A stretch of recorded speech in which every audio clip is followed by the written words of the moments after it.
আশ্বিনের শারদ প্রাতে বেজে উঠেছে আলোকমঞ্জিত।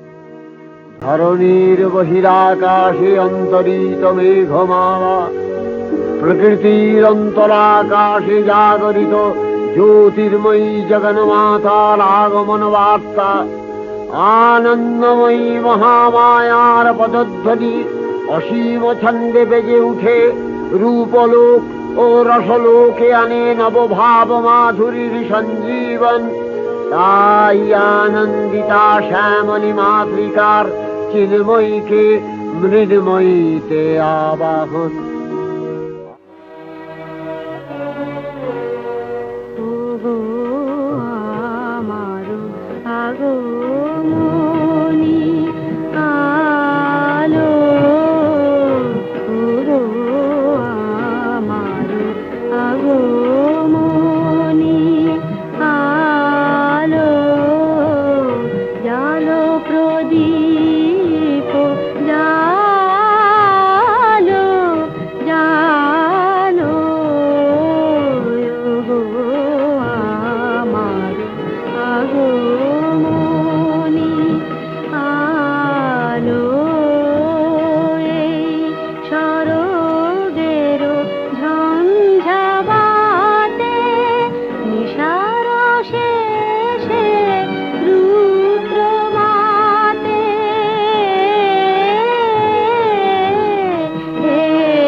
Oh